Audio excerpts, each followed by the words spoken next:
Guys మరో కొత్త స్టోరీతో మీ ముందుకి వచ్చేసాం. ఇవాళ మనం చెప్పుకోబోయే కథ పేరు మా ప్రేమ కథ.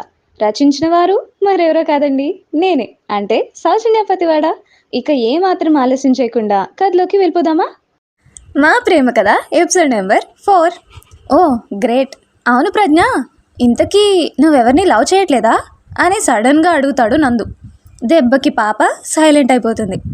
అంటే అది నీ ఫ్రెండ్స్ అందరూ రిలేషన్షిప్లో ఉన్నారు, నువ్వు కూడా అని అడిగా. సారీ, తప్పుగా అనుకుంటే. ఇంతలో నందు గారు అని గట్టిగా అరిచింది ప్రజ్ఞ. నందు కంగారుగా ఏమైంది ప్రజ్ఞ అంటాడు. నందు గారు, అది మనం ఇల్లు దాటి ముందుకు వచ్చేసాం అని చెప్తుంది. అప్పుడు చూస్తాడు నందు. మళ్ళీ వెనక్కి వెళ్ళి ఇంటికి వెళ్తారు. ప్రజ్ఞ తన రూమ్కి వెళ్ళి వాళ్ళ డాడీకి వీడియో కాల్ చేస్తుంది. సత్య లిఫ్ట్ చేసి బంగారం ఎలా ఉన్నావు అని అంటారు. డాడ్, నేను బాగున్నా, కానీ మమ్మీని పిలవండి అంటుంది.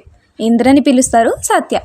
Mummy, daddy happy wedding anniversary అని చెప్తూ, మీరేంటి మమ్మీ అండ్ డాడ్ ఇలా ఉన్నారు, టెంపుల్కి వెళ్ళలేదా అని అడుగుతుంది. ఇంతలో సావిత్రి గారు వచ్చి, ఎక్కడే మనవరాల, నువ్వు లేవుగా, మీ అమ్మ నాన్న వల్ల పెళ్లి రోజే మర్చిపోయారు అంటుంది. కోపంగా ప్రజ్ఞ చూసి, నువ్వు ఆ ప్రదీప్ గాడు ఏం చేస్తున్నారు, మీకు కూడా గుర్తులేదా అసలు, వాడెక్కడున్నాడు? ఓసే, అన్నయ్యని పట్టుకొని వాడు వీడు ఏంటే? ముసలి, అస్సలే కోపంగా ఉన్నా, ఇంకా కోపం తెప్పించుకో అంటుంది ప్రజ్ఞ. ఊరుకోవే, మీ అన్నయ్య ఏదో కేసు ఉంది అని నిన్ననే ముంబై వెళ్ళాడు, మీరిద్దరూ లేరు కదా, ఇంకా మాకు కూడా గుర్తులేదు, ఈవినింగ్ వెళ్తానులే టెంపుల్కి అంటుంది ఇందిర. సారీ అమ్మా, అండ్ ఐ మిస్ యూ అని ప్రజ్ఞ అనగానే, అరే నా బంగారం ఎందుకు సారీ చెప్తుంది, నువ్వేం చేయలేదు కదరా, మేమే మర్చిపోయాం. లేదు డాడ్, నేను మీ యానివర్సరీ కూడా మర్చిపోయాను, అస్సలే గుర్తులేదు, అందుకే సారీ. సరేలేరా, ఏదో పనిలో ఉండి మర్చిపోయి ఉంటావు, దానికి సారీ ఎందుకు అని అంటారు. ఇంకా ప్రజ్ఞ ఈరోజు జరిగిందంతా వాళ్ళకి చెప్తుంది. కొంచెం సేపు మాట్లాడి పెట్టేస్తుంది. ఫుల్గా స్వెట్ పట్టేసింది అని కొంచెం ఫ్రెష్ అప్ అయ్యి కిందికి వస్తూ నందు హాల్లో కూర్చొని ఉండడం చూస్తుంది. పంచె కట్టుకొని దానిపైన మెరూన్ కలర్ షర్ట్, నుదుటిన అడ్డంగా పెట్టిన కుంకుమ బొట్టు, రైట్ చెవికి ఒక చిన్న ఇయర్ స్టడ్. చూడడానికి తమిళ్ హీరోలాగా ఉన్నాడు మన నందుబాబు. మూగేనే కదా? ఓయ్ సౌజీ, ఇప్పుడు అతను మూగేన్ కాదు, నా నందు. నీ నందునా? అవును. ఏంటి మళ్ళీ చెప్పు, నీ నందునా? అబ్బా సరే, ఏడోకలే, మన నందు, ఓకేనా? ఇలా అన్నా బాగుంది. స్టోరీలోకి వచ్చింది చాలు, ఇంకా బయటికి పో. నీకు బాగా ఎక్కువైందే ప్రజ్ఞ, వీళ్ళన్నీ తీసుకొచ్చేస్తా ఉండు. నాకేమైనా అయితే నందు ఉన్నాడులే, తను చూసుకుంటాడు, కానీ నువ్వు ఇంక ఇక్కడే ఉంటే మన ఆడియన్స్ తిడతారు, తర్వాత నీ ఇష్టం. నేను పోతున్నానులే. అలా నందుని చూస్తూ దిగుతున్న ప్రజ్ఞ చీర కుచ్చిళ్ళు కాలికి అడ్డు వచ్చి కింద పడుతున్నా అని కళ్ళు మూసేసినా ఇంకా కింద పడకపోవడంతో కళ్ళు తెరిచి చూసేసరికి నందు హ్యాండ్స్లో ఉంటుంది. ఏమైంది, ఈ నెల నన్ను పట్టుకున్నారు అని ఆలోచిస్తుంది. మీకు నేను చెప్పేస్తా. 3 minutes బ్యాక్ ప్రజ్ఞ కిందికి వస్తూ తనని చూడడం గమనించిన నందు, ఏంటి ప్రజ్ఞ ఇలా చూస్తుంది అని అనుకుంటూ ప్రజ్ఞను చూసిన నందుకి ప్రజ్ఞ పడేలా ఉంది అనిపించి ఫాస్ట్గా ప్రజ్ఞ దగ్గరికి వెళ్ళి తను పడకముందే 2 చేతులతో ఎత్తేసుకుంటాడు. అది జరిగిందన్నమాట. అవి ప్రజ్ఞ, నందుకు వెయిట్ ఎక్కువ అవుద్ది, ఇంక దిగు. ఏ సావు, మళ్ళీ వచ్చావా? అయినా నేనేమి నీలాగా 100 కిలో వెయిట్ లేను, నువ్వు పక్కకు పోయి ఆడుకో. ఓయ్ ప్రజ్ఞ గారు, చాలా ఎక్కువ మాట్లాడుతున్నారండి, నేనేమి 100 kilos వెయిట్ లేను, అయినా నువ్వు నన్ను ఏడిపిస్తున్నావు, నాకు ఎప్పుడో ఒకప్పుడు ఛాన్స్ రాకపోదు, నేను నిన్ను ఏడిపించకపోను. సర్లే బాయ్, ఏడోకు. పో, ఇంకా రాకు. నందు ప్రజ్ఞని కిందకి తీసుకొచ్చి దింపి, అయ్యో ఓకే అని అడుగుతాడు. ప్రజ్ఞ మాత్రం నందుని చూస్తూనే ఉంటుంది. ప్రజ్ఞ ప్రజ్ఞ అని పిలుస్తూ ఉంటాడు నందు. అయినా పలకకపోయేసరికి కొంచెం గట్టిగా ప్రజ్ఞ అని అరుస్తాడు. అప్పుడు ప్రజ్ఞ నార్మల్ అయ్యి, నందుగారు పదండి, మనం టెంపుల్కి వెళ్దాం అని అంటుంది. ఇంట్లోంచి కార్ దగ్గరికి వచ్చేస్తారు. నందు మళ్ళీ ఆ టాటూ చూసి ఎక్కడ కిస్ చేసేస్తానేమో అని, ప్రజ్ఞ నీకు డ్రైవింగ్ వచ్చా అని అడుగుతాడు. వచ్చు నందుగారు, ఎందుకు అంటుంది. అంటే నాకు కొంచెం నిద్రమత్తుగా ఉంది, నువ్వు డ్రైవ్ చేస్తావేమో అని అడిగా అంటాడు. సరే నందుగారు, నేను డ్రైవ్ చేస్తాను, మీరు కొంచెం సేపు రెస్ట్ తీసుకోండి అని చెప్పి డ్రైవింగ్ సీట్లో కూర్చొని కార్ స్టార్ట్ చేసింది. నందు కూడా ఇందాక ప్రజ్ఞ ఎలా బొజ్జుందో అలానే గ్లాస్కి అనుకొని ప్రజ్ఞ వైపు తిరిగేసరికి నందుకి నోట మాట రాలేదు. కళ్ళు మూసుకొని పడుకుందామంటే నిద్ర రావట్లేదు. ఎందుకంటే మన హీరోయిన్ డ్రైవ్ చేస్తుంటే తన హిప్ చాలా క్లియర్గా కనిపిస్తుంది. పాపం నందుబాబు. అది చూసి నందుకి అటు నిద్ర పట్టట్లేదు, ఇటు కళ్ళు తెరిచి చూడలేక ఇలా కాదు అనుకొని గ్లాస్ ఓపెన్ చేసి బయటికి చూస్తున్నాడు. అయినా కానీ నందుబాబు ఆలోచనలన్నీ ఆ హిప్ దగ్గరే ఆగిపోయాయి. నందుగారు నిద్ర వస్తుందన్నారు, కొంచెం సేపు పడుకోవచ్చు కదా అంటుంది ప్రజ్ఞ. నందుకి ఏం చెప్పాలో తెలియక అది ప్రజ్ఞ అని తడబడుతూ ఉంటాడు. ఏమైంది నందుగారు, ఎందుకంత టెన్స్ ఫీల్ అవుతున్నారు అంటుంది. ఆహా ఏం లేదు ప్రజ్ఞ, కొంచెం ఫాస్ట్గా వెళ్ళవా, నాకు ఆకలిగా ఉంది అని మాట మార్చేస్తాడు. ప్రజ్ఞ కూడా ఇంకేమనక ఫాస్ట్గా తీసుకొచ్చి టెంపుల్ ముందు ఆపుతుంది. ఇద్దరూ కార్ దిగి టెంపుల్లోకి వెళ్తుంటే టెంపుల్కి వచ్చిన అమ్మాయిలందరూ నందుని కొరుక్కు తినేసేలా చూస్తూ ఉంటారు. అది చూసిన ప్రజ్ఞకి తనకి తెలియకుండానే కోపం వచ్చేస్తుంది. ఆ కోపంలో నందు చేయి పట్టుకొని వీడు నావాడు అన్నట్టు వాళ్ళందరికీ లుక్కిచ్చి వాళ్ళు కుళ్ళుకుంటుంటే నవ్వుకొని లోపలికి వెళ్తుంది. నందు మాత్రం ప్రజ్ఞ హ్యాండ్ పట్టుకోగానే షాక్లోకి వెళ్ళి అలానే ప్రజ్ఞ వెంట కుక్క పిల్లలాగా తాను ఎటు వెళ్తే అటు వెళ్ళిపోతున్నాడు. టెంపుల్ లోపలికి వచ్చి జయంతి వాళ్ళు కనిపించక అటు ఇటు తిరుగుతుంది ప్రజ్ఞ. నందు కూడా ట్రాన్స్లో ప్రజ్ఞ ఎటు వెళ్తే అటే వెళ్ళిపోతున్నాడు. టెంపుల్ లోపలికి రాగానే హ్యాండ్ వదిలేసినా కానీ నందు మాత్రం మన లోకం నుంచి పిలుపు రాకపోయేసరికి ఇంకా ఊహాలోకంలోనే విహరిస్తూ ఉన్నాడు. తన వెనకాల తిరుగుతుంటే ప్రజ్ఞకి ఏదోలా అనిపించింది. నందుగారు అని పిలుస్తున్నా పలకక అలానే ఉండిపోయాడు. కొంచెం గట్టిగా పిలిచేసరికి తన హ్యాండ్ని చూసుకుని వదిలేసిందా అని ఫీల్ అవుతాడు పాపం. ఇంకా జయంతి వాళ్ళు కనిపించేసరికి వెళ్ళి వాళ్ళకి హెల్ప్ చేస్తూ ఉంటుంది ప్రజ్ఞ. మళ్ళీ ఏదో గుర్తొచ్చినట్లు ప్లేట్లో ఫుడ్ అంతా పెట్టుకుని నందు దగ్గరికి వెళ్ళి తినమని ఇస్తుంది. ఇందాక ఆకలిగా ఉంది అన్నాడుగా అందుకే. పర్లేదు మీతో కలిసి తింటానులే అని నందు అంటే అదేం కుదరదు, మీరు తినాల్సిందే అని గోలా అల్లరి చేసి మరీ తినేలా చేస్తుంది. నందు తినేశాక ఇంకా మళ్ళీ అన్న సంతర్పణ దగ్గరికి వెళ్ళి అన్నీ వడ్డిస్తూ ఉంటుంది. అలా అందరూ తినేసిన తర్వాత వీళ్ళందరూ కూడా భోజనం చేసి మళ్ళీ ఇంటికి వెళ్ళిపోతారు. ఇంటికి వెళ్ళేసరికి 4:30 అలా అవ్వడంతో అందరూ కొంచెం రెస్ట్ తీసుకుందామని ఎవరి రూమ్స్కి వాళ్ళు వెళ్ళి నిద్రపోతారు. మళ్ళీ 6:30 కంటూ లేచి, అది కూడా బయట క్లైమేట్లో మబ్బులు బట్టి వర్షం వస్తూ థండర్స్ రావడం వల్ల ఆ సౌండ్కి లెగుస్తారు. ఇంకా నిద్ర లేచాక జయంతి అందరికీ కాఫీ ఇచ్చి మేడ్తో మిర్చి బజ్జీ చేయమని చెప్పి అందరూ బయట లాన్లో కూర్చొని వర్షం చూస్తూ పొగలు కక్కే కాఫీని ఎంజాయ్ చేస్తారు. మేడ్ మిర్చి బజ్జీ కూడా తీసుకురావడంతో వేడి వేడి బజ్జీ కూడా ఆ చల్లదనంలో ఎంజాయ్ చేస్తారు. మన ప్రజ్ఞ అండ్ శాండీ మిర్చి బజ్జీ తినరు కాబట్టి వాళ్ళు మాత్రం కాఫీనే ఎంజాయ్ చేస్తున్నారు. కిచెన్లో వంట చేయాలని జయంతి వెళ్ళిపోగా రాఘు గారు ఏదో ఫైల్స్ చూడాలని వెళ్ళిపోతారు. ఇంకా ప్రియా కిషోర్ వాళ్ళ రూమ్కి వెళ్ళిపోయి వాళ్ళ క్వాలిటీ టైంని రెయిన్ చూస్తూ వాళ్ళు ఎంజాయ్ చేస్తారు. గణేష్ మాత్రం ఆ బజ్జీలన్నీ తీసుకొని లోపలికి వెళ్ళి టీవీ చూస్తూ తింటాడు. మిగిలిన 3 అమ్మాయిలు రెయిన్ చూస్తుంటే అబ్బాయిలు మాత్రం అమ్మాయిల్ని చూసే పనిలో ఉంటారన్నమాట. అలా ప్రజ్ఞ ముందుకు వెళ్ళి రెయిన్ చూస్తుంటే నందు కూడా ప్రజ్ఞ వెనుక నుంచొని చూస్తూ ఉంటాడు. అది చూసిన శాండీకి ఒక చిలిపి ఆలోచన తట్టి తన మొబైల్ తీసి వాళ్ళని అలా పిక్ తీస్తుంది. ఆ పిక్ని చూసి ఇద్దరు జంటగా బాగున్నారు అనుకుంటుంది. అలా ఆ రోజు రెయిన్తో ఎంజాయ్ చేసి నైట్ డిన్నర్ చేసేసి రేపు ఈవినింగ్ కన్యాకుమారి స్టార్ట్ అవ్వాలని ప్లాన్ చేసుకొని ఎవరి రూమ్స్కి వాళ్ళు వెళ్ళి నిద్రపోతారు. మన ప్రజ్ఞ అండ్ నందు ఈరోజు వాళ్ళ మనసుకు నచ్చిన వాళ్ళతో స్పెండ్ చేశామని హ్యాపీగా ఆ రోజున జరిగినవన్నీ ఆలోచిస్తూ పీస్ఫుల్గా నిద్రపోతారు.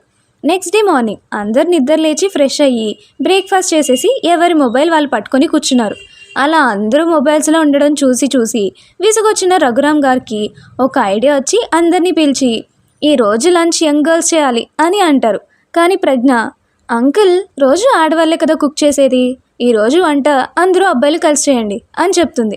పాపకి వంట రాదుగా, అందుకే కవరింగ్ అన్నమాట. ఇంకా నందు చేతి వంట తినాలని ఇలా ప్లాన్ చేసిందనమాట. ఇది సీక్రెటే, ఎవరికీ చెప్పకండి. ఓ ఆడియన్స్, మీకు నాకు ప్రజ్ఞకి మాత్రమే తెలిసిన విషయం ఇది, సరేనా? అందరికీ ప్రజ్ఞ ఐడియా నచ్చి ఓకే చెప్తారు. సో అబ్బాయిలందరూ వంట చేయడానికి రెడీ అయిపోతారు. గని బాబు కొంచెం అర్జెంట్ వర్క్ ఉండడంతో వాళ్ళ ఫాదర్ ఫోన్ చేస్తే వెళ్ళడానికి రెడీ అయ్యి కిందకి వస్తాడు. ప్రజ్ఞ గణేష్ని విత్ బ్యాగ్తో చూసి ఏంట్రా అని అడిగితే డాడీ కాల్ చేసి రమ్మన్నారు, ఫ్లైట్ టికెట్ కూడా బుక్ చేసేసి పంపించారు అని చెప్తాడు. అంత అర్జెంటా అని అడిగితే అనుకుంటా, నేను వెళ్ళొస్తాను అంటాడు. అది కాదురా, అందరం కలిసి వచ్చాం కదా, మేము కూడా నీతో వచ్చేస్తాము అని ప్రజ్ఞ అంటే లేదే, నా వల్ల మీరందరూ ఎంజాయ్ చేయకుండా ఎందుకు రావడం, అందుకే డాడీ నన్ను ఒక్కడనే రమ్మన్నారు అని అంటాడు. గని సరే అయితే అని డల్గా ఫేస్ పెట్టి ప్రజ్ఞ అంటుంటే అమ్మో డల్గా ఉండకురా, నా వర్క్ అయిపోతే ఖచ్చితంగా మళ్ళీ వచ్చేస్తా అని గని అనేసరికి ఆ మాటతో కొంచెం హ్యాపీ అయ్యి నిజంగా వచ్చేస్తావు కదూ, గుడ్ బాయ్ అంటుంది గణేష్ బుగ్గలు లాగుతూ. సరే ఎయిర్పోర్ట్ దగ్గర నేను డ్రాప్ చేస్తాను పదా అని నందు అంటాడు. లేదు బ్రో, నేను ఆల్రెడీ క్యాబ్ బుక్ చేసేసాను, వచ్చేసింది కూడా అని చెప్తాడు. మాకు చెప్పకుండానే అంతా ప్లాన్ చేసామన్నమాట అని శాండీ అంటే, అది కాదే ముందే చెప్తే మీరు కూడా వచ్చేస్తామంటారని ఇలా చేశాను అని సారీ అంటాడు. ఇంతలో క్యాబ్ డ్రైవర్ కాల్ చేసేసరికి అందరికీ బాయ్ చెప్పి వెళ్ళిపోతాడు. హిహి అంటే పాపం అందరూ పేర్స్ కదా, ఒక్కడే ఇక్కడ ఏం చేస్తాడని ఆంధ్ర రిటర్న్ చేస్తానన్నమాట. హిహి. గని వెళ్ళిపోయాక ఎందుకే అంత ఓవరాక్షన్ చేసావు, అంకుల్కి కాల్ చేసి నువ్వే కదా వాడిని అక్కడికి వెళ్ళేలా చేసావు అని అంటుంది శాండీ ప్రజ్ఞతో. అదేం కాదే, మనకి ముందే తెలుసు కదా వాడికి ఇంకో 2 వీక్స్లో వాడి మరదలతో ఎంగేజ్మెంట్ అని. సో వికాస్ అన్నయ్య కాల్ చేశాడు, ఇప్పటి వరకు వాళ్ళు అసలు కొంచెం కూడా టైం స్పెండ్ చేయలేదని చెప్పాడు. అందుకే అంకుల్ని కాల్ చేయమని అర్జెంట్ వర్క్ ఉంది, వాడు పక్కా వెళ్ళాలి అని అలా చెప్పాను. ఇంకా అక్కడికి వెళ్ళాక నేను కాల్ చేసి చెప్తా, వాడికి ఎంతైనా అక్కని కదా, వాడికి నా మాట వింటాడని నమ్మకం. కానీ వాడు వెళ్తుంటే నిజంగా బాధగా అనిపించిందిరా, అందుకే మనం కూడా వెళ్దామన్నాను అని అంటుంది ప్రజ్ఞ. కానీ శాండీకి ఏదో గుర్తొచ్చి తెగ నవ్వుతూనే ఉంటుంది. ఏమైందే అంటే ఫస్ట్ ఇయర్లో గనిని ర్యాగింగ్ చేసింది గుర్తొచ్చింది అని నవ్వుతూనే ఉంటుంది. అవునా, ఎవరు చేశారు అని ప్రియా అంటే, ఇంకెవరు ఈ 3 మహాతల్లిలే అని ఆశీష్ అంటాడు. మాకు కూడా చెప్పండి అని నందు అడిగేసరికి, నందు గారు అవన్నీ తర్వాత, నాకు బాగా ఆకలి అవుతుంది, ఫస్ట్ వెళ్ళి వంట పని చూడండి అంటుంది ప్రజ్ఞ. ప్రజ్ఞ ఆకలి అనేసరికి ఇంక అబ్బాయిలందరూ వెళ్ళి వంట పని మొదలు పెడతారు. మన ప్రజ్ఞ కుదురుగా ఉండదు కదా, వంటగది వైపు వెళ్ళి వాళ్ళందరినీ ఏం చేస్తున్నారు, ఎలా చేస్తున్నారు అని విసిగిస్తూ ఉంటుంది. అంకుల్ మీరేం డిష్ ప్రిపేర్ చేస్తున్నారు అని అడిగితే, మీ ఆంటీకి ఇష్టమని వైట్ రైస్ విత్ టొమాటో పప్పు, ఆవకాయ ఇంకా ఘీ అండ్ అప్పడాలు అని చెప్తారు. వావ్ అంకుల్, ఇమాజినేషన్కి మౌత్ వాటరింగ్ అవుతుంది అని చెప్తుంది ప్రజ్ఞ. రే వినయ్ నువ్వేం చేస్తున్నావు బే అంటుంది. నా సుమా డార్లింగ్కి ఇష్టమని white rice with dolma chicken curry చేస్తున్నా. ఓరి దుర్మార్గుడా, లవర్ వచ్చాక ఫ్రెండ్స్ని కూడా మర్చిపోయావే అని ఏడుపు నటిస్తుంటే, బంగారం ఏడవకే, నువ్వంటే నా ఫ్రెండ్, అది ఇప్పుడు లవర్ అయింది కదా, మళ్ళీ దానికి ఇష్టమైంది చేయకపోతే అది ఫీల్ అవుద్ది కదరా, ప్లీజ్ అర్థం చేసుకో బంగారం అని బుజ్జికిస్తాడు. సరేలే బ్రతిమలాడావు కాబట్టి వదిలేస్తున్నాను, ఎంతైనా అది కూడా నా ఫ్రెండే కదా అని అంటుంది ప్రజ్ఞ. ఇంతలో ఆశీష్ కల్పించుకొని, అమ్మో నేను చేస్తున్నాగా నీకోసం అని అంటాడు. ప్రజ్ఞ మనసులో, అదేంటి వీడు శాండీ కోసం కదా చేయాలి, నా కోసం అంటాడేంటి, మరి శాండీ కోసం ఎవరు చేస్తారా, సరే అమ్ము నేను మీ ఇద్దరి కోసం మీకు నచ్చిన చేస్తాను అంటాడు. అప్పుడే అక్కడికి వచ్చి శాండీ సుమ వస్తారు. అవునా, ఇంతకీ ఏం చేస్తున్నావు మా కోసం అని అడుగుతుంది శాండీ. నీ కోసం ఫిష్ కట్లెట్ ఇంకా ఫిష్ పులుసు అండ్ అమ్ము కోసం తనకి ఇష్టమైన చికెన్ ఫ్రైడ్ రైస్ అంటాడు. ప్రజ్ఞ మనసులో, నాకేమి ఇష్టమో కూడా వెదవులకి తెలీదు ఛా అని, వావ్ ఫ్రైడ్ రైసా, చాలా థ్యాంక్స్ రా అని అక్కడి నుంచి వెళ్తుంది. ఏమైంది దీనికి అలా వెళ్ళిపోయింది అంటుంది సుమ. ఇప్పటి వరకు మా బుర్రలు తినింది కదా, వాటర్ అయింటే వెళ్ళి తాగుతుందేమో అంటాడు వినయ్ వెటకారంగా. ఏ వినయ్, మా ప్రజ్ఞని ఏమైనా అంటే తోలు తీస్తాం అని రీడర్స్ అంటున్నారు. అమ్మో వద్దులేండి ఏమీ అనను. అది అలా రా దారిలోకి. వీళ్ళేంటి సౌజీ మరి ఇంత వైలెంట్గా ఉన్నారు? ఏం చెప్తానులే బాబు, అది వైలెంట్ కాదు, ప్రజ్ఞ మీద అభిమానం. అది తర్వాత వచ్చే పాటలో వినయ్ నువ్వు నోరు మూసే అయ్యా. ఏదో అంటున్నాడేంటి? అబ్బే ఏం లేదు, మనం బయటికి వెళ్తే వాళ్ళు కుకింగ్ చేసుకుంటారంట, వెళ్దామా? సరే సరే పద. అవును ఇంతకీ నందు అన్న ఏం చేస్తున్నాడు అంటావు శాండీ అని సుమ అడిగితే, ఏమో బేబీ సర్ప్రైజ్, నేను రూమ్లో చేస్తాను అని ఇండక్షన్ స్టవ్ అన్నీ తీసుకొని లోపలికి వెళ్ళి తలుపు తాళం వేసేసి మరీ వంట చేస్తున్నాడు అంటుంది శాండీ. కానీ అన్నయ్య ఏం చేసినా చాలా బాగుంటుంది. అబ్బాయిలందరూ వంటలు ముగించుకొని అన్నీ తీసుకొచ్చి డైనింగ్ టేబుల్ మీద పెడతారు. కానీ నందు మాత్రం ఇంకా రాలేదని ప్రజ్ఞ నందు వంట చేస్తున్న రూమ్ దగ్గరికి వెళ్ళి నందు గారు అని పిలుస్తుంది. నందు డోర్ తీసి, అయిపోయింది ప్రజ్ఞ అంటూ కుక్కర్ ఓపెన్ చేద్దామని తీస్తుంటే దానిలో ఉన్న స్టీమ్ అంతా నందు రైట్ హ్యాండ్కి వచ్చేసి ఫుల్ మంటగా ఉండడంతో అక్కడే కింద పెట్టేసి ఊదుకుంటూ ఉంటాడు. అసలే తెల్లతోలు పిల్లగాడు కదా, చెయ్యి అంతా కమిలిపోయి చాలా ఎర్రగా అయిపోతుంది. అది చూసి ప్రజ్ఞకి తనకి తెలియకుండానే కంట్లోంచి నీళ్ళు వచ్చేస్తూ ఉంటాయి పాపం. ఇందాక నన్ను తిట్టావు కదా ప్రజ్ఞ, అందుకే ఇలా రివెంజ్ ప్లాన్ చేసిన అన్నమాట. హిహి ఇప్పుడేడు బాగా. నందు ప్రజ్ఞ ఏడవడం చూసి, అయ్యో ప్రజ్ఞ నాకేం కాలేదు ఏడవద్దు అని చెప్తాడు. అప్పుడు ఈ లోకంలోకి వచ్చి ఫాస్ట్గా వెళ్ళి టూత్పేస్ట్ సుద్ద ఇంకా కలబంద తీసుకొని వస్తుంది. ప్రజ్ఞ అంత ఫాస్ట్గా వెళ్ళడం చూసి తన వెనకే మిగిలిన వాళ్ళు కూడా వస్తారు. జయంతి అయితే నందుని చూసి ఏడ్చేస్తారు కూడా. శాండీకి కూడా ఏడుపాగదు, కానీ మళ్ళీ తను ఏడిస్తే జయంతిని కంట్రోల్ చేయలేమని ఏడవకుండా ఆపేసుకుంటుంది. ప్రజ్ఞ నందు హ్యాండ్ పట్టుకొని మంట తగ్గడం కోసం కలబంద ఇంకా టూత్పేస్ట్ రాస్తుంది. నాకు ఒకసారి ఇలానే జరిగింది. అప్పుడు మా అమ్మ శుద్ధ రాసింది హ్యాండ్కి, అప్పుడు వెంటనే మంట తగ్గింది. అండ్ టూత్పేస్ట్ రాసినా తగ్గుతుందంట, కలబంద రాసినా కూడా తగ్గుతుందంట. అవి రాశాక నందుకి కొంచెం మంట తగ్గి వాళ్ళ అమ్మని ఊరుకోబెడతాడు. ప్రజ్ఞ నందు దగ్గరకు వచ్చి, సారీ నందు గారు, అంతా నా వల్లే, నేనే అందరినీ వంట చేయమని అడగకుండా ఉంటే ఇప్పుడు మీకు ఇలా అయ్యేది కాదు అని ఏడ్చేస్తుంది. అయ్యో ప్రజ్ఞ, నాకేం కాలేదు, జస్ట్ స్టీమ్ బయటకు వచ్చి నా హ్యాండ్ తగిలింది అంతే. లేదు నందు గారు, అంతా నా వల్లే అంటుంది. ప్రజ్ఞ, అలా అనుకుంటే వంట గురించి ముందు ప్లాన్ నాది కదా, అయితే ఇప్పుడు తప్పంతా నాది, నేను కూడా ఏడవనా ఇప్పుడు? నందు పెయిన్ తగ్గుతుందా? అలా అయితే అందరం ఏడుస్తూ ఉందాం, అప్పుడు చాలా త్వరగా తగ్గిపోతుంది, ఏమంటావు అంటాడు రఘురామ్. అయ్యో అంకుల్, అలా ఏం కాదు, ఏదో నా వల్ల అలా అయింది అనిపించింది, ఏడ్చేశాను. అయ్యో పిచ్చి పిల్ల, నీ వల్ల ఏం అలా జరగలేదు, ఎప్పుడు ఏది జరగాలని ఉంటే అది జరుగుతుంది, నువ్వేం ఏడవకు, ఊరుకో అని ప్రజ్ఞని ఏడుపు మానిపిస్తుంది జయంతి.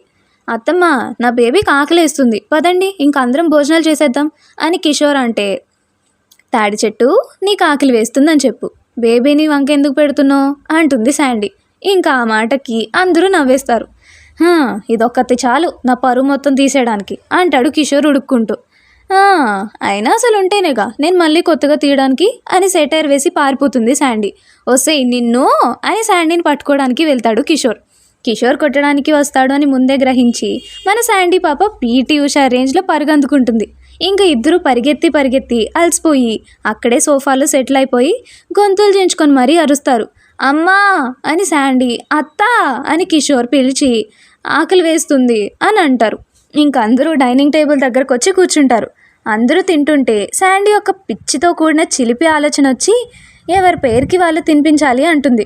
అందరూ ఎందుకు అని చూస్తుంటే, అంటే పాపం ఇప్పటి వరకు కష్టపడి మన కోసం వంట చేశారు కదా అని నాంచుతుంది నోట్ల మాటలు. అందరూ సరే అని కిషోర్కి ప్రియ, వినయ్కి సుమ, జయంతి గారు రఘు గారికి ఇంకా నందుకి పెడుతుంటే, అమ్మా నువ్వు డాడీకి పెట్టు, నందు అన్నయ్యకి ప్రజ్ఞ పెడుతుంది, నేను ఆశీష్ గాడికి పెడతా అంటుంది శాండీ. శాండీ మామూలుగా చెప్పింది అనుకొని జయంతి గారు కూడా ఓకే చెప్పేస్తారు. కానీ ప్రజ్ఞ మాత్రం నేను నందు గారికి పెట్టాలా అని అనుకొని శాండీతో, నేను ఆశీష్కి పెడతా, నువ్వు నందు గారికి తినిపించవా అని రిక్వెస్ట్ చేస్తుంది మెల్లగా శాండీ చేతిలో. శాండీ అంతే స్లోగా ప్రజ్ఞ చేతిలో, అన్నయ్యకి అలా జరగడానికి కారణం నువ్వే అనుకుంటున్నావు కదా, ఇప్పుడు అన్నయ్య ఎలానో చేత్తో తినలేడు, సో నువ్వు తినిపిస్తే నీకు కొంచెం గిల్టీ ఫీలింగ్ తగ్గుతుందని ఇలా చేశాను అని చెప్తుంది. అది కూడా కరెక్టే, కాదు అనను, కానీ నందు గారు అని నందు వైపు చూస్తుంది. నందుకి ప్రజ్ఞ ఎందుకు అలా చూస్తుందని అర్థమయ్యి ప్రజ్ఞ చెవిలో, ప్రజ్ఞ నాకు తెలిసి శాండీ ఆశీష్కి తినిపించడానికి ఇలా ప్లాన్ చేసింది అనుకుంటా, నువ్వేం ఫీల్ అవ్వకు, నేను ఏదో ఒకటి మేనేజ్ చేసి స్పూన్తో తినేస్తా అని అంటాడు. అంటే ప్రజ్ఞ పాప నందుకి శాండీకి మధ్యలో కూర్చుందిలేండి. అయ్యో నందు గారు, నాకేం ఇబ్బంది లేదు, మీరు ఎలా అనుకుంటారో అని. నాకేం ప్రాబ్లం లేదు ప్రజ్ఞ, నీకు ఇబ్బంది లేకపోతే తినిపించే అని అంటాడు. ప్రజ్ఞ కూడా సరే అంటుంది. సరే అని అందరూ ఏం చేశారో తెలుసు, కానీ నందు ఏం చేశాడో మాత్రం ఎవరికీ తెలియకపోవడంతో అందరూ కొంచెం ఎగ్జైటింగ్గా చూస్తారు. నందు కుక్కర్ లెడ్ ఓపెన్ చేసి చూడగానే మిక్స్డ్ బిర్యానీ మంచి స్మెల్ వస్తూ దర్శనమిస్తుంది. మిక్స్డ్ బిర్యానీ చూసిన ఆనందంలో వావ్ మై ఫేవరెట్ అని ఎగ్జైటెడ్గా చెప్తుంది ప్రజ్ఞ. శాండీ మాత్రం నందు వైపు చూస్తూ మనసులో, అమ్మ దొంగ అన్నయ్య, అందుకేనా పొద్దున నన్ను మాటల్లో పెట్టి ప్రజ్ఞకి ఏమి ఇష్టం వంటల్లో అని అడిగావు, చెప్తా నీ పని అనుకొని, అదేంటన్నయ్య నీకు మటన్ అంటే అస్సలు నచ్చదు కదా, మరి అదే ఎందుకు చేసావు అంటే ప్రజ్ఞకి ఇదంటే ఇష్టమని నీకు ముందే తెలుసా అని మాటలు సాగదీస్తూ అడుగుతుంది. అమ్మని ఇది నన్ను బుక్ చేసేలా ఉంది అని మనసులో అనుకొని బయటికి మాత్రం, అబ్బే అదేం లేదు, అంటే ఎవరికి ఏ కర్రీ ఇష్టం అనేది నాకు తెలియదు కదా, అందుకని ఇది చేస్తే అందరికీ నచ్చుతుందని అని నసుకుతా ఉంటాడు. శాండీ నందు వైపు చూస్తూ, మార్నింగ్ అడిగావని అందరికీ చెప్పైనా అంటూ సైగ చేస్తుంది. నందు శాండీ వైపు చూస్తూ, నీకు దండం పెడతానే చెప్పకు అని సైగలు చేస్తూ ఉంటాడు. మరి మ్యాటర్ ఏంటి అని మళ్ళీ సైగ చేస్తుంది శాండీ. మళ్ళీ చెప్తా, ఇప్పుడు కుదలేవే అని మళ్ళీ దండం పెడుతూ సైగ చేస్తాడు నందు. శాండీ దీవిస్తున్నట్టు హ్యాండ్ పెట్టి సరే అంటుంది. నందు అమ్మయ్య అనుకుంటాడు. అలా నందుకి తినిపిస్తూ అదే ప్లేట్లో ప్రజ్ఞ కూడా తినేస్తుంది. అలానే మిగిలిన వాళ్ళు కూడా తినేసి హాల్లో కూర్చొని మీటింగ్ పెడతారు. నందు మాట్లాడుతూ ఈవినింగ్ మనం కన్యాకుమారికి స్టార్ట్ అవుతాం, అప్పుడు మార్నింగ్ వ్యూ చూడడానికి బాగుంటుంది అంటాడు. అందరూ సరే అని కొంచెం టైం రెస్ట్ తీసుకోవడానికి వెళ్తారు. ఎవరి ఆలోచనలో వాళ్ళు ఉండి బాగా తినడం వల్ల నిద్రపోతారు. ప్రజ్ఞ అండ్ నందు మాత్రం వాళ్ళ ఆలోచనలో ఉండిపోతారు. ప్రజ్ఞ మనసులో నందు గారికి దెబ్బ తగిలితే నేనెందుకు అంతలా అల్లాడిపోయాను, నా వల్ల అలా జరిగిందనా లేకపోతే ఇంకేమైనా రీజన్ ఉందా అని తింకుతూ ఉంటుంది. నందు మనసులో ప్రజ్ఞ నా దగ్గర ఉంటే నాకు ఎందుకు అంత హ్యాపీగా ఉంది, ఏ అమ్మాయిని చూసినా ఏమీ అనిపించేది కాదు, కానీ ప్రజ్ఞను చూస్తుంటే మనసుకి ఏదో తెలియని ఆనందం, ఎందుకు ఇలా. అలా ఇద్దరు ఆలోచనలో ఉండగానే టైం 4:30 అయిపోతుంది. ముందుగా వాళ్ళిద్దరూ ఫ్రెష్ అయ్యి ఇంకా అందరినీ నిద్రలేపేసి ఫ్రెష్ అవ్వమని చెప్తారు. ప్రజ్ఞ జీన్స్ అండ్ టీషర్ట్ వేసుకొని హెయిర్ని ఫ్రీగా లీవ్ చేసేసి వితౌట్ మేకప్తో పాష్గా ఉన్న ఏంజిల్లా కిందకి దిగి వస్తూ కింద హాల్లో వైట్ షర్ట్లో మాసివ్ లుక్తో తల మీద హ్యాండ్ పెట్టుకొని ఏదో ఆలోచిస్తున్న నందు కనిపిస్తాడు. ఏమైంది నందు గారికి అని పాప తనలో తను ఒక నిర్ణయానికి వచ్చి తలనొప్పి అనుకుంటా అని కిచెన్లోకి వెళ్ళి పాపకి పెద్దగా వంట రాదు కదా, అక్కడే ఉన్న మేడ్తో కాఫీ పెట్టించి తీసుకొచ్చి నందు ముందు కుప్పి గంతులు వేస్తుంది, ఎలా పిలవాలా నందుని అని. అంతలోనే నందు కళ్ళు తెరిచి ప్రజ్ఞను చూసి కళ్ళతోనే ఏంటి అని అడుగుతాడు. మన హీరోయిన్ అప్పుడు నోరు తెరిచి మీకు తలనొప్పిగా ఉందేమో అని కాఫీ తెచ్చాను అని చెప్తుంది. నందు కొంచెం షాక్ అయ్యి నువ్వు చేసావా అని అడుగుతాడు. నందుకి ఎలా తెలుసు అనుకుంటున్నారా, మన హీరో గారి చెల్లి అలానే హీరోయిన్ ఫ్రెండ్, అదేనండి శాండీ ఉందిగా, అది చెప్పేసింది ప్రజ్ఞ మేడం గారికి వంట రాదు అని, సో అలా తెలిసిందన్నమాట. ఆ ప్రశ్నకి ప్రజ్ఞ ఒక వెకిల్ నవ్వు నవ్వి అంటే నేను చేస్తే మళ్ళీ మీరు కన్యాకుమారికి రాగలరో లేదో అని లక్ష్మి ఆంటీతో చేపించా అని చెప్తుంది. నా కథలో హీరోయిన్ కదా, నిజాలు భలే ఒప్పేసుకుంటుంది, తింగర్ది, నా పరువంతా తీసేసింది చా. నందు లాంగ్ బ్రీత్ తీసుకొని అమ్మయ్య థ్యాంక్ గాడ్ నన్ను ఈ పిల్ల చేతిలో చచ్చిపోయేలా చేయకుండా బ్రతికించావు అని అంటాడు. దానికి ప్రజ్ఞ అలిగినట్టు ఫేస్ పెట్టి నందు గారు అని గారంగా అంటుంది. ప్రజ్ఞను అలా చూసి నందుకి చాలా క్యూట్గా అనిపించి ప్రజ్ఞ బుగ్గలాగి సో క్యూట్ అని చెప్పి కాఫీ తీసుకుని బయటికి వెళ్ళిపోతాడు. నందు అలా చేసేపాటి పాపం పాప ఫ్రీజ్ అయిపోయి దిష్టి బొమ్మలా నుంచుంటుంది. అప్పుడే శాండీ కిందకు వస్తూ ఆ సీన్ చూసి తను కూడా షాక్లోకి వెళ్ళిపోతుంది. ఆశీష్ కిందకి వస్తూ మెట్ల మీద అలా అడ్డంగా కరెంట్ షాక్ కొట్టిన కాకి పిల్లలా నుంచున్న శాండీని కదుపుతూ ఏమైంది అని అడుగుతాడు. పాప వేరే లోకం నుంచి ఈ లోకంలోకి వచ్చి ఏం లేదు అంటుంది. ఇద్దరూ కలిసి ప్రజ్ఞ దగ్గరికి వచ్చేసరికి పిచ్చి చూపులు చూస్తూ ఊహాలోకంలో విహరిస్తుంది మన హీరోయిన్. ఆశీష్ శాండీతో ఏమైందా మీ ఇద్దరికి, ఒకరి తర్వాత ఒకళ్ళు అలా ఉన్నారు అంటాడు. శాండీ ఇప్పుడు చెప్పడం ఎందుకులే అని అదేం లేదులే అనేసి ప్రజ్ఞని పిలుస్తుంది. పాప వేరే లోకంలో విహరిస్తుంది కదా, పాపం వినిపించలేదన్నమాట. శాండీ అలా 3 times పిలిచినా ఇలా కాదు అని గట్టిగా బుగ్గు కిలుతుంది. పాప విహారయాత్రకి భంగం వాటిల్లి బుగ్గు నొప్పేస్తుంటే బుగ్గు రుద్దుకుంటూ ఎందుకే అలాగిచ్చో అని అడుగుతుంది శాండీని అదే గారంతో. శాండీ ప్రజ్ఞ చెవి దగ్గరకు వచ్చి నువ్వు ఇంత క్యూట్ ఫేస్ పెట్టి ఇంత గారంగా మాట్లాడితే బుగ్గలాగడం కాదు, ఈసారి డైరెక్ట్గా కిస్ చేసేస్తాడు మా అన్నయ్య అని ప్రజ్ఞ బుగ్గ మీద కిస్ చేస్తుంది. శాండీ మాటలకి ప్రజ్ఞ కంగారు పడుతూ అదేం లేదు అని చెప్తుంది. శాండీ ప్రజ్ఞ కంగారు చూసి నవ్వుకొని ఏముందో ఏం లేదో నేను చూసేశాను కానీ నువ్వు నీ యాక్టింగ్ ఆపే అని చెప్తుంది. వీళ్ళు ఏం మాట్లాడుకుంటున్నారో అర్థం అవ్వక వినయ్ ఇంకా సుమని పిలవడానికి పైకి వెళ్ళిపోతాడు ఆశీష్. శాండీ చూశాను అని అనడంతో ప్రజ్ఞకి ఫ్యూజ్లు ఎగిరిపోయి మళ్ళీ వచ్చి అంటే నందు గారు ఎందుకు అలా చేశారో నాకు తెలీదు, నువ్వు ఎక్కువ ఊహించుకొని ఏదో అనుకోకు అనేసి ఫాస్ట్గా పైకి వెళ్ళిపోతుంది మెరుపు తీగల. శాండీ నవ్వుకొని వామ్మో మా అన్నయ్యలో ఇలాంటి యాంగిల్ కూడా ఉందా అనుకుంటుంది. ఇంకా అందరూ కన్యాకుమారి వెళ్ళడానికి కార్ దగ్గరికి వచ్చేస్తారు. కార్లో అందరూ సరిపోరని రఘురామ్ నందుని బుల్లెట్ బైక్ తీసుకొని వెళ్ళమంటారు.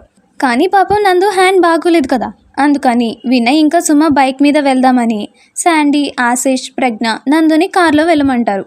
శాండీ చిట్టి మెదడులో ఒక పురుగు మెదిలి బుజ్జి ఆలోచన వచ్చి ప్రజ్ఞకి డ్రైవింగ్ వచ్చు కదా అండ్ దానికి ఎలానో బైక్ మీద లాంగ్ డ్రైవ్కి వెళ్ళాలని చిన్న విష్, సో దానికి బైక్ ఇచ్చేరా అని వినయ్కి చెప్తుంది. మరి దాంతోపాటు ఎవరు వెళ్తారు అని ఆశీష్ అనగా వినయ్ శాండీ వెళ్తుంది అంటాడు. జయంతి గారు ఇద్దరు ఆడపిల్లలు ఎలా వెళ్తారు అని నందు నువ్వు వెళ్ళు బైక్ మీద అని అంటారు. ఆంటీ తెలుసా అన్నారో లేక తెలియక అన్నారో కానీ మంచి మాట చెప్పారు. సరే అని కార్ ఆశిష్ డ్రైవ్ చేస్తే పక్కన శాండీ ఇంకా వెనక సీట్లో సీనియర్ లవ్ బర్డ్స్ కూర్చొని కార్ స్టార్ట్ చేస్తారు. రఘురాం ప్రజ్ఞని చూసి, బాగానే డ్రైవ్ చేస్తావు కదా, అసలే నాకు ఒక్కగానొక్క కొడుకు అని అంటారు ఏడిపించడానికి. ప్రజ్ఞ నవ్వుతూ, ఇక నుంచి మీ ఒక్కగానొక్క కొడుకు బాధ్యత నాది అంకుల్, మీరేం భయపడకండి అని చెప్తుంది. ఇంకా వీళ్ళ జర్నీ స్టార్ట్ అయిపోయింది. నందు అండ్ ప్రజ్ఞ బైక్ మీద, వినయ్, సుమ, ఆశిష్, శాండీ కార్లో వాళ్ళ ప్రయాణం మొదలుపెట్టారు. మన హీరో హీరోయిన్ కారు వెనకనే వాళ్ళనే ఫాలో చేస్తూ వెళ్తున్నారు.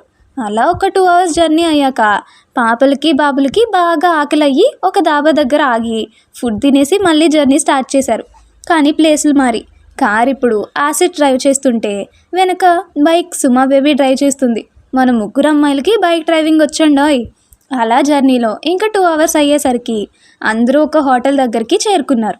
6 members మాత్రమే ట్రిప్కి వచ్చారు. అంటే ప్రియా బొజ్జులో బేబీ ఉంది కదా, అలా తిరగడం మంచిదో కాదో అని జయంతి గారు వెళ్ళొద్దు అన్నారు. కార్ ఆగిన వెనక నుంచి ఎలాంటి రెస్పాన్స్ లేదని వెనక్కి తిరిగిన శాండీ అండ్ ఆశిష్ వెనక సీన్ చూసి నవ్వుకొని, ఆశిష్ వాళ్ళ నిద్ర లేపి లోపలికి తీసుకురా అని చెప్పేసి లగేజ్ అంతా కార్లోంచి తీసేసి వినయ్తో పాటు లోపలికి తీసుకువెళ్లారు. శాండీ దగ్గరికి సుమ వచ్చి, ఏం చేస్తున్నారు అని అడిగి శాండీ చూస్తున్న వైపు చూసి కొంచెం షాక్ అయ్యి నోరు కప్పలా తెరిచింది. శాండీ సుమన్ చూసి తన నోరు మూసి, ఏంటే అలా నోరు తెరిచి మరీ చూస్తున్నావు అని అడుగుతుంది. మరి లేకపోతే ఏంటే, అసలు అమ్ము ఏంటి నందు అన్నయ్య షోల్డర్ మీద అంత సెక్యూర్ ఫీల్తో పడుకోవడం ఏంటి? నందు అన్నయ్య కూడా ఏమో నీకు నేనున్నాను అన్నట్టు తన చుట్టూ చేయి వేసి తను కూడా నిద్రపోవడం ఏంటి? నాకంతా కన్ఫ్యూజింగ్గా ఉంది అని అంటుంది సుమ. శాండీ సుమ నెత్తి మీద ఒకటి పీకి తను చూసింది తనకి తెలిసింది అంతా చెప్తుంది. సుమ ఏడుపు మొహం పెట్టుకొని, నా వెనక ఇంత జరిగిందా, నువ్వు కూడా చెప్పలేదు నాకు అని అంటే శాండీ షార్ప్గా సుమన్ చూసి, నువ్వు మాతో ఎక్కడుంటున్నావు నీకు చెప్పడానికి? ఇదంతా నాకెవరో చెప్పలే, నేను అబ్జర్వ్ చేసి తెలుసుకున్నది. నీకు మా మీద దృష్టి ఉంటే నీకు కూడా తెలిసేది అని అంటుంది. దానికి సుమ ఒక తింగర్ నవ్వు నవ్వి, చాలీ అని చెప్తుంది. సర్లే డ్రామాలాపింకా అని ప్రజ్ఞానందుని ఒక పిక్ తీసుకొని వాళ్ళ ఇద్దరిని నిద్ర లేపుతారు. మామూలుగా కాదండోయ్. నందు చెవిలో శాండీ, ప్రజ్ఞ చెవిలో సుమ గట్టిగా అరిచి, ఇద్దరి అరుపులకి నిద్రదేవత డిస్టర్బ్ అయ్యి కథానాయకుని వదిలిపోగా ఇద్దరు నిద్ర లేచి వాళ్ళ పొజిషన్ చూసుకొని చిన్నగా బ్లష్ అవుతూ దాన్ని కవర్లు వేసి కవర్ చేస్తూ లేని కోపాన్ని మొహానికి పులుముకొని ఇద్దరికి ఫుల్గా అక్షింతలు వేసి లోపలికి వెళ్ళిపోతారు. వాళ్ళ తిట్లుకి కాకరకాయ తిన్న కాకుల్లో మొహాలు పెట్టుకొని వాళ్ళ వెనకే లోపలికి వెళ్తారు మన జోకర్స్. అదేనండి సుమ ఇంకా శాండీ. వీళ్ళు వెళ్ళేసరికి వినయ్ అండ్ ఆశిష్ 2 rooms తీసుకొని వీళ్ళ కోసం వెయిటింగ్ చేసేస్తున్నారు లోపల. ఇంకా గర్ల్స్ ఒక రూము, బాయ్స్ ఒక రూమ్లోకి దూరేసి ఫ్రెష్ అయిపోయి స్లీప్ వేసేశారు. మార్నింగ్ 4:30కి అలారం మోగింది. 2 rooms-లోనూ అటు బాయ్స్ రూమ్స్లోనూ నందు ఫస్ట్ లేచి ఫ్రెష్ అప్ అయిపోతే తర్వాత మిగిలిన వాళ్ళు కూడా రెడీ అయిపోయారు. ఇటు అమ్మాయిల రూమ్లో శాండీ సుమ ఇద్దరు నిద్ర లేచి ఫ్రెష్ అయినా కానీ మన హీరోయిన్ కుంభకర్ణుడి కజిన్ సిస్టర్లా బజ్జనే ఉంది. శాండీ సుమ అరుస్తున్నారు, ఓసై దున్నపోతు లెగవే, ఇంకా 1 hour మాత్రమే ఉంది సన్ రైజ్కి, త్వరగా లేచి రెడీ అవ్వు అని. ఇంకా వాళ్ళ అరుపులకి విసుగొచ్చి మన శూర్పణఖ నిద్ర లేచి బద్ధకంగా ఒళ్ళు విరుచుకొని, ఎందుకే పొద్దున్నే ఇలా గోడుగేదల్లా అరుస్తున్నారు?